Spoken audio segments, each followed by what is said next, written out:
Plant anatomy का next lecture है permanent tissue, या इसको बोलते हैं स्थायी ऊतक।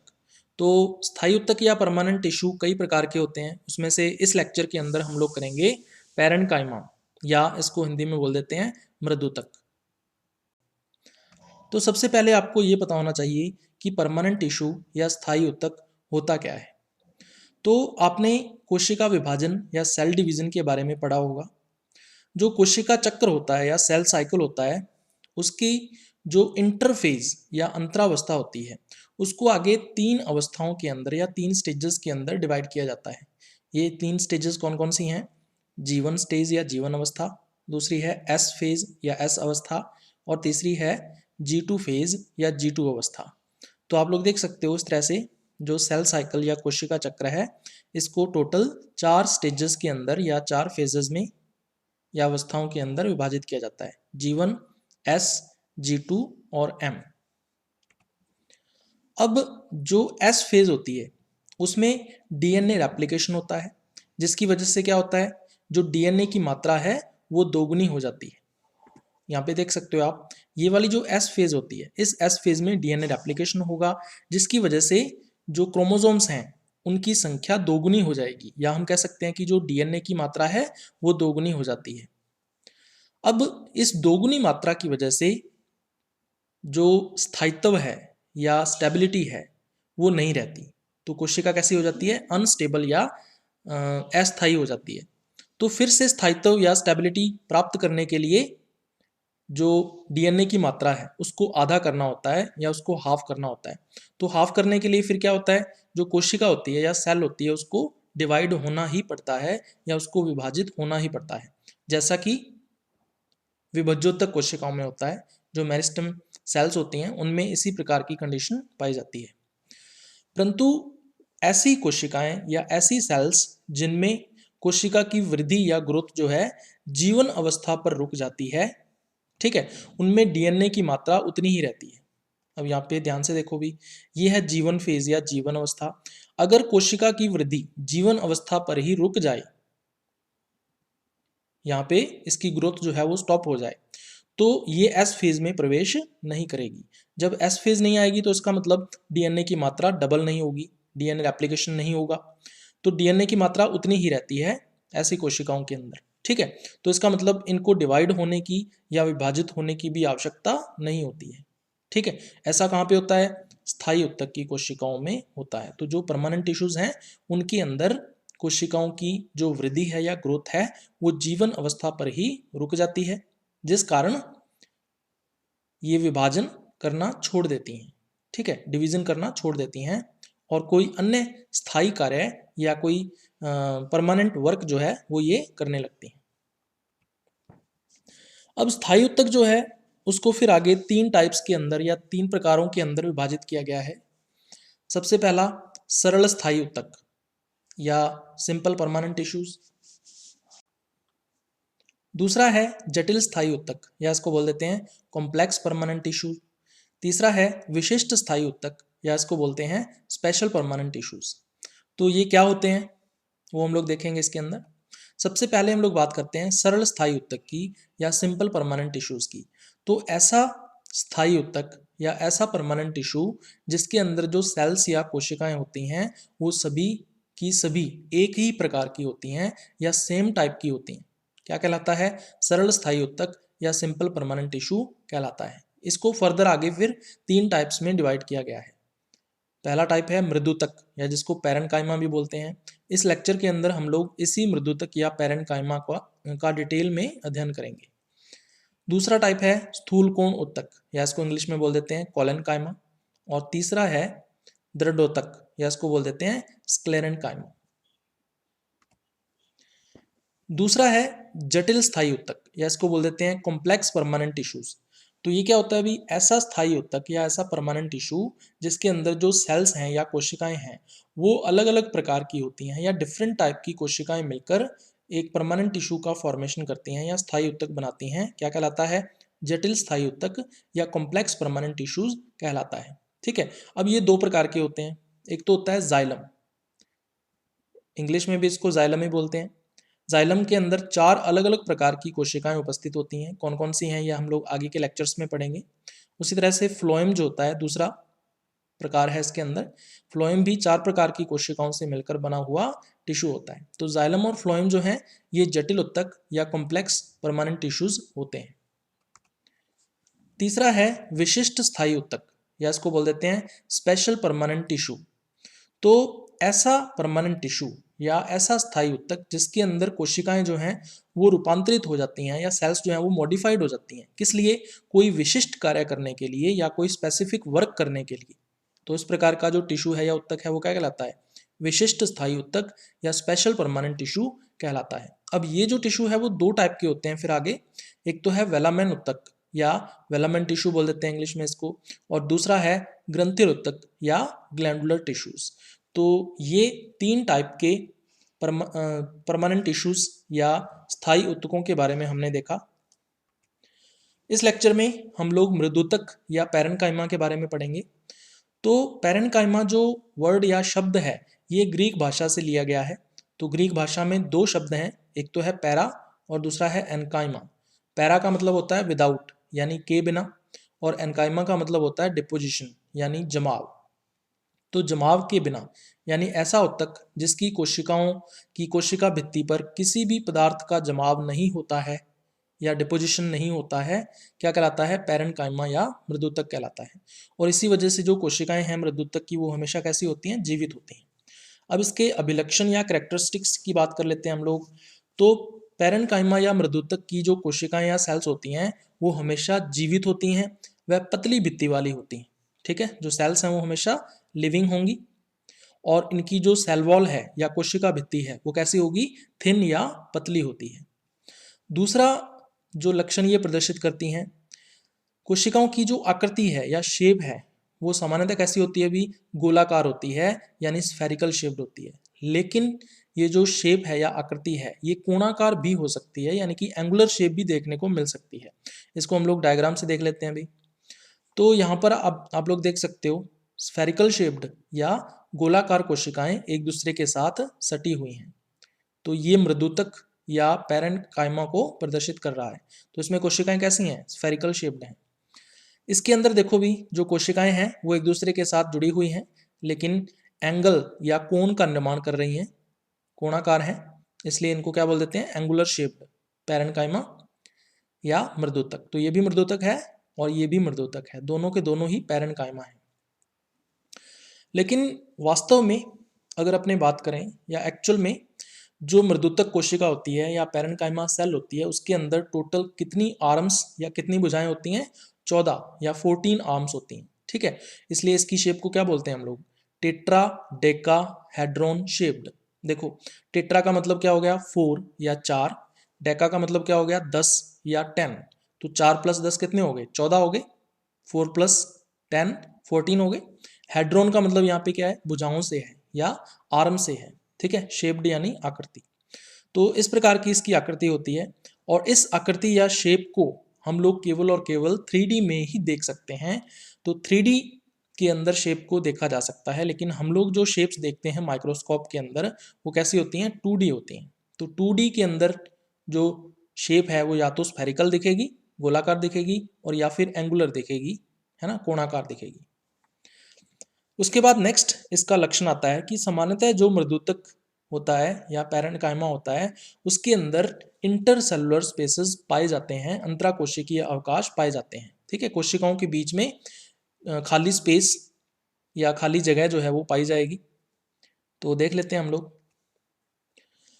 जो गोलाकार कोशिकाओं वाले मृदुतक होते हैं, यानी कि ऐसा पैरेन्काइमा जिसके अंदर सेल्स कैसी होती हैं? स्फेरिकल या गोलाकार शेप्ड होती हैं, उनमें अंतराकोशिकीय अवकाश हमेशा पाए जाते हैं, यानी इंटरसेलुलर स्पेसेस उनमें हमेशा देखने को मिलेंगे। तो आप लोग देख सकते हो भी यहाँ पे सेल्स जो हैं वो एक दूसरे के साथ सटी हुई हैं, और ये सेल्स या कोशिकाएं कैसी हैं? गोलाकार या स्फेरिकल हैं।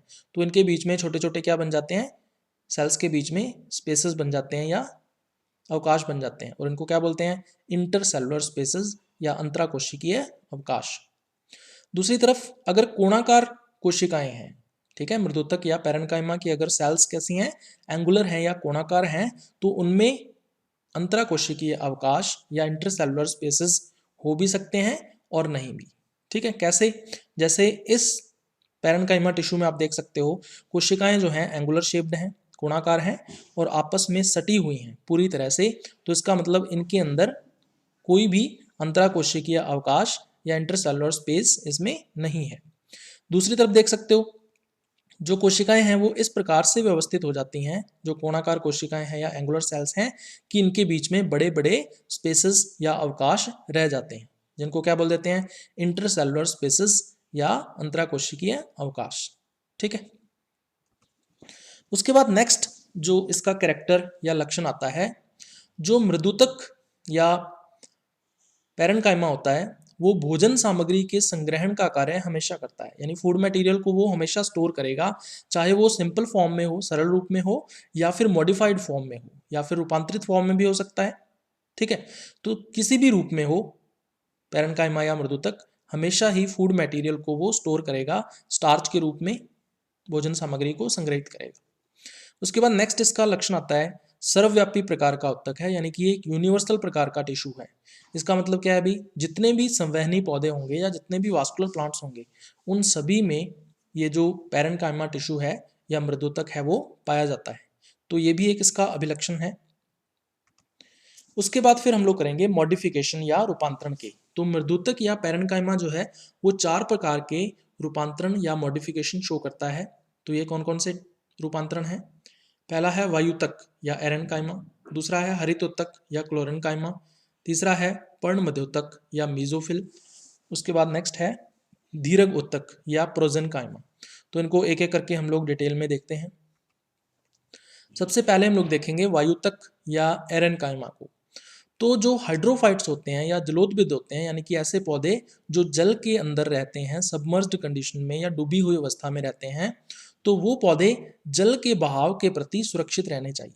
ऐसा नहीं है कि जल का जो बहाव हो, यानी पानी की धारा के साथ वो टूट जाएं, ऐसा नहीं होना चाहिए। वो सुरक्षित होने चाहिए या प्रोटेक्टेड रहने चाहिए।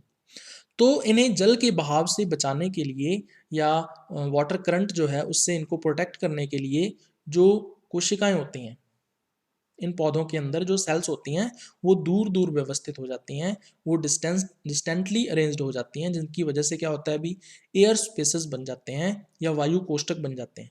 ठीक है। और इन एयर स्पेसेस के अंदर या वायु कोष्ठकों के अंदर क्या होता है अभी, वायु भरी रहती है या एयर फिल्ड होती है इनके अंदर। ठीक है। तो इस प्रकार हम लोग क्या कह सकते हैं कि वायु कोष्ठकों युक्त जो मृदुतक होता है, या हम कह सकते हैं एयर स्पेसेस युक्त जो पैरेन्काइमा है, या हम कह सकते हैं पैरेन्काइमा कंटेनिंग एयर स्पेसेस, क्या कहलाता है अभी, वायुतक या एरेन्काइमा कहलाता है। तो यहाँ पे देख सकते हो आप भी, जो कोशिकाएं हैं वो दूर दूर डिस्टेंटली अरेंज्ड हैं और इनके बीच में बड़े बड़े एयर स्पेसेस या वायु कोष्ठक बन जाते हैं, और इन एयर स्पेसेस या वायु कोष्ठकों के अंदर हवा या वायु भरी रहती है। ठीक है, एयर भरी रहती है। अब वायु कोष्ठक जब बन गए, जब एयर स्पेसेस बन गए, तो उसके कारण क्या होता है, जो एरेन्काइमा या वायुतक होता है वो कैसा हो जाता है, स्पंजी प्रकृति का हो जाता है या स्पॉन्जी नेचर का हो जाता है। ठीक है। और इसके कारण क्या होता है, जो जलोदविद पौधा होता है या हाइड्रोफाइट होता है वो जल के बहाव की ओर मुड़ जाता है, यानी जिस तरफ वाटर करंट की डायरेक्शन होती है, दिशा होती है, जिस तरफ जल की दिशा होती है उसी ओर जो पौधे की टहनी है या उसका कोई भाग है वो उस ओर मुड़ जाता है। ठीक है। और उसे क्षति नहीं पहुंचती है, यानी कि उसको कोई डैमेज नहीं होता, वो टूटता नहीं है। तो इस प्रकार जो पौधे हैं, जलीय पौधे, वो टूटने से बच जाते हैं जल के बहाव से। इस प्रकार हम कह सकते हैं कि जो वायुतक है या एरेन्काइमा है वो जलोदविद पौधे जो होते हैं, यानी कि जो हाइड्रोफाइट्स होते हैं, उनको तनन सामर्थ्य प्रदान करता है, यानी कि टेंसाइल स्ट्रेंथ प्रोवाइड करता है, उनको लचीलापन या हम कह सकते हैं इलास्टिसिटी प्रोवाइड करता है। तो इलास्टिक की तरह जो पौधे हैं वो लचीले हो जाते हैं, तो आसानी से टूटते नहीं हैं। ठीक है। उसके बाद दूसरा रूपांतरण या मॉडिफिकेशन आता है हरितोतक, या इसको बोल देते हैं क्लोरेन्काइमा। तो जो मृदुविद पौधे होते हैं या जीरोफाइट्स होते हैं, जीरोफाइट्स क्या होते हैं भी, ऐसे पौधे जो शुष्क वातावरण के अंदर रहते हैं या ड्राई एनवायरनमेंट के अंदर रहते हैं, जैसे कि डेजर्ट्स के अंदर या रेगिस्तान के अंदर जो पौधे होते हैं उनको मृदुविद पौधे या जीरोफाइट्स माना जाता है। तो उनमें क्या होता है भी, जो तना है उनका जो स्टेम होता है वो कैसा होता है, हरे रंग का होता है, ग्रीन कलर का होता है। ठीक है, तना ग्रीन क्यों होता है भाई, क्योंकि उनमें जो मृदुतक होता है या पैरेन्काइमा होता है उसके अंदर क्लोरोप्लास्ट्स डेवलप हो जाते हैं, हरित लवक विकसित हो जाते हैं। ठीक है,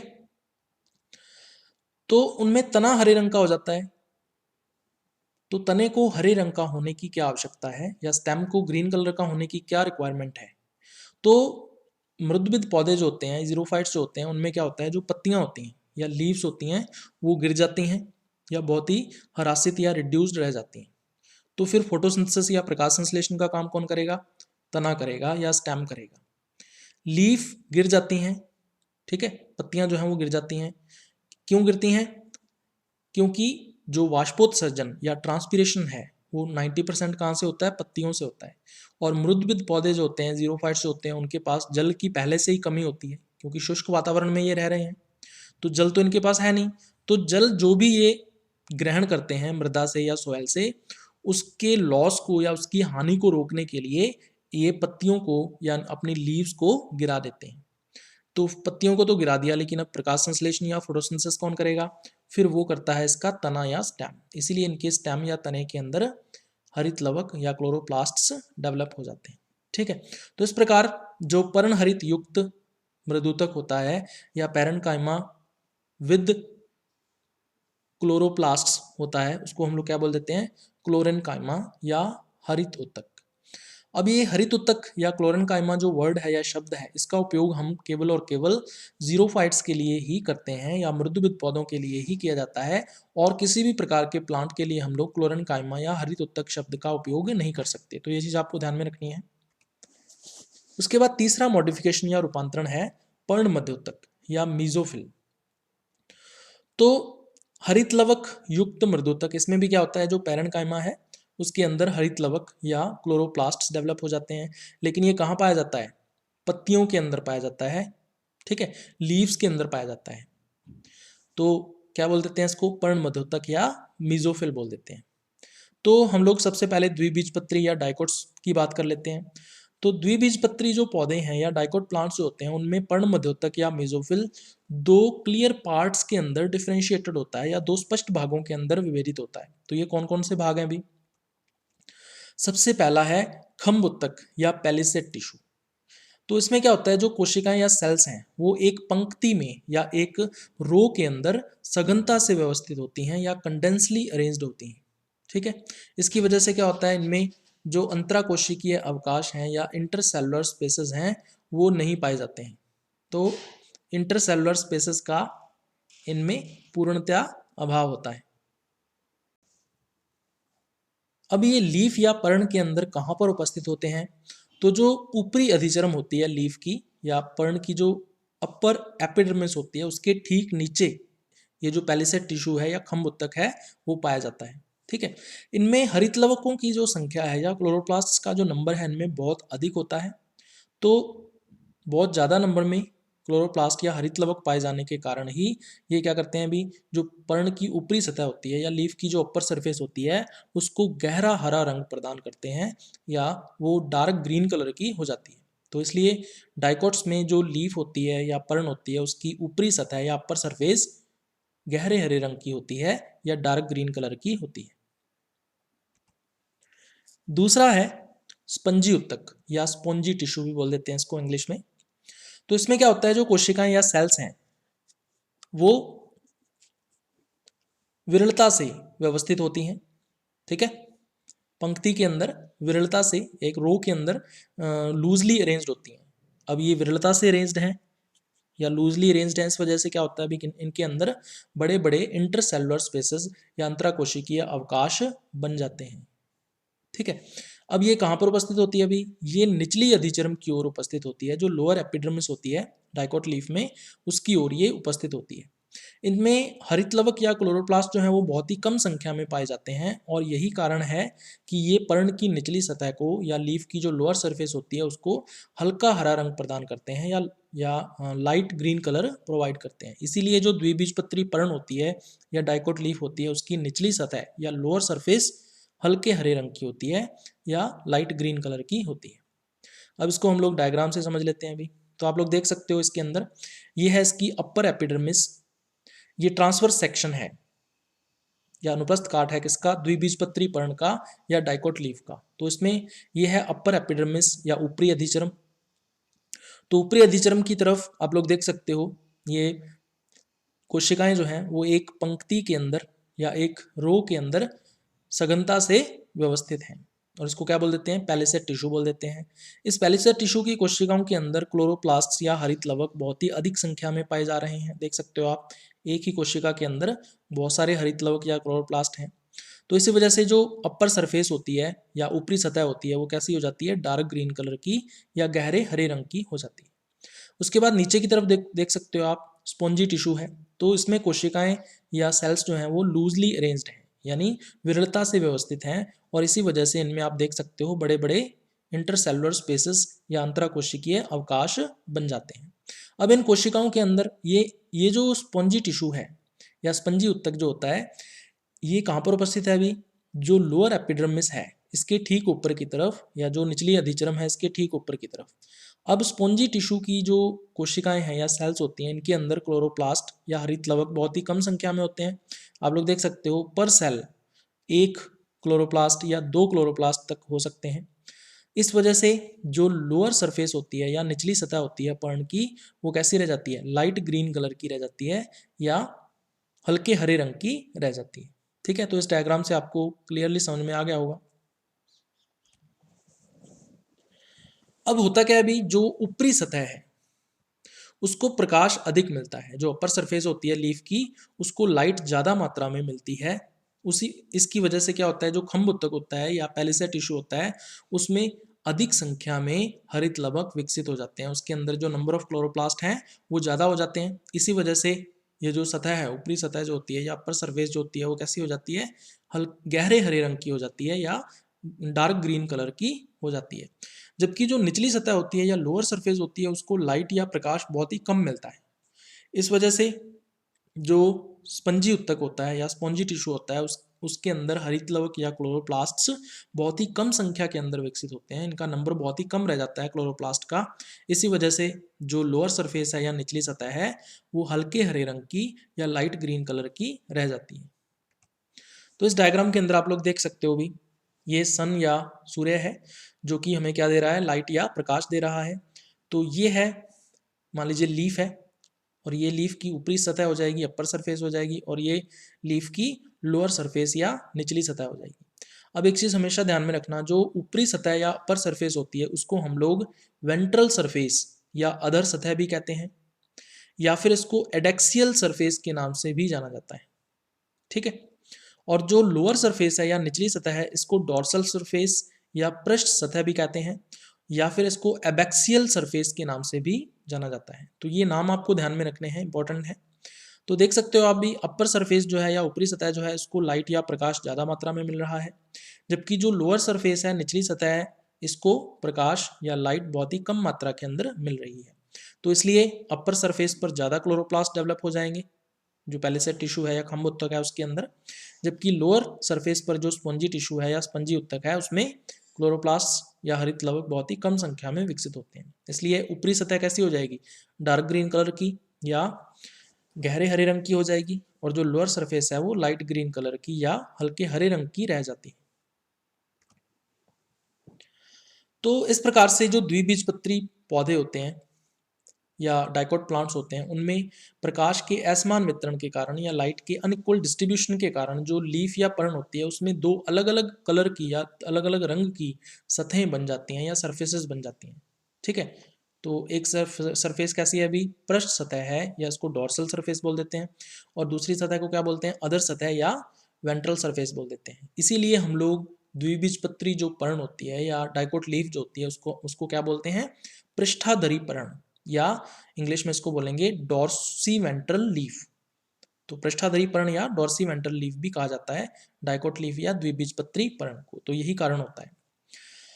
दूसरी तरफ हम लोग अगर एक बीजपत्री पौधों की बात करें या मोनोकोट प्लांट्स की बात करें तो उसमें पर्ण मध्योतक जो होता है यानी कि जो मीजोफिल होता है वो केवल और केवल स्पंजी टिश्यू का ही बना होता है या स्पॉन्जी उत्तक का ही बना होता है।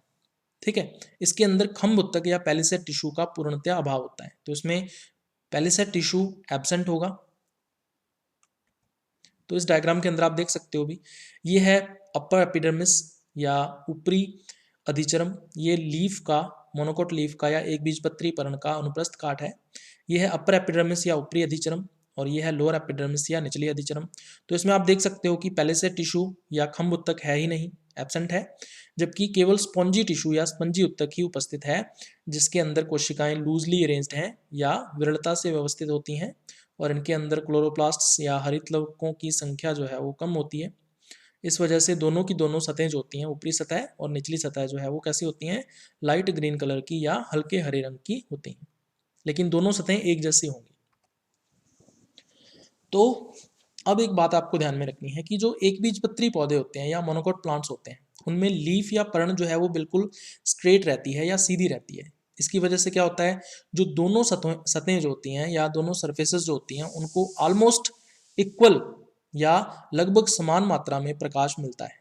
इसलिए यही वजह है कि हरितलवकों का जो डिस्ट्रीब्यूशन है या क्लोरोप्लास्ट का जो वितरण है वो समान होता है या इक्वल होता है।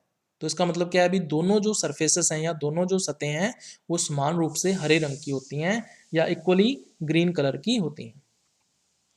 तो इस डायग्राम के अंदर आप लोग देख सकते हो भी, ये सन है जहाँ से हमें लाइट मिल रही है, और जो लीफ है वो इस तरह से रहेगी। अपर सरफेस या ऊपरी सतह जो है इसको भी लाइट जितनी मिलेगी उतनी ही लोअर सरफेस या निचली सतह को मिल रही है। तो इसका मतलब एक बीजपत्री पौधे जो होते हैं या जो मोनोकोट प्लांट्स होते हैं, उनमें प्रकाश के समान वितरण के कारण या लाइट के इक्वल डिस्ट्रीब्यूशन के कारण जो दोनों सरफेसेस हैं या दोनों सतहें हैं वो समान होती हैं। इसलिए जो एक बीजपत्री पर्ण है या मोनोकोट लीफ जो होती है उसको हम लोग क्या बोलते हैं, समद्विपार्श्विक पर्ण, या इसको आइसोबायलेटरल लीफ भी कहा जाता है। अब एक चीज जो आपको ध्यान में रखनी है, जितनी भी पत्तियां होती हैं या लीव्स होती हैं वो कैसी होती हैं, बाइलेटरल होती हैं या द्विपार्श्विक होती हैं। इसका क्या मतलब है कि इनमें बाइलेटरल सिमेट्री या द्विपार्श्विक सममिति पाई जाती है। तो इस डायग्राम के अंदर आप देख सकते हो भी, इसमें सिर्फ एक ही काट के द्वारा या एक ही कट के द्वारा इसको दो इक्वल पार्ट में या बराबर भागों के अंदर विभाजित कर सकते हैं। तो केवल एक ही प्लेन ऐसा है या केवल एक ही अक्ष ऐसा है, तो इस तरह की सममिति क्या कहलाएगी, बाइलेटरल सिमेट्री या द्विपार्श्विक सममिति। उसके बाद लास्ट टाइप जो है पैरेन्काइमा का जो मॉडिफिकेशन है या रूपांतरण है वो है दीर्घ उत्तक या प्रोजेन्काइमा बोल देते हैं। तो ये कहाँ पे पाया जाता है अभी, मज्जा या पित्त के अंदर पाया जाता है। तो मज्जा में पाया जाने वाला मृदुत्तक या पैरेन्काइमा, जिसके अंदर जो सेल्स या कोशिकाएं होती हैं उनकी कोशिका भित्ति या जो सेल वॉल होती है उस पर सेलुलोज का जमा होता है या सेलुलोज का डिपोजिशन हो जाता है, तो क्या कहलाता है अभी, दीर्घ उत्तक या प्रोजेन्काइमा कहलाता है। तो इस प्रकार से आप देख सकते हो भी, ये कोशिकाएं हैं जिनकी कोशिका भित्ति पर या सेल वॉल के ऊपर जो सेलुलोज है इसका जमाव हो चुका है। तो दीर्घोत्तक या प्रोजेन्काइमा जो है ये केवल और केवल मज्जा में ही पाया जाता है, केवल और केवल पित्त में ही आपको ये देखने को मिलेगा और कहीं पर भी प्रोजेन्काइमा नहीं पाया जाता है। तो ये था अभी अपना आज का लेक्चर।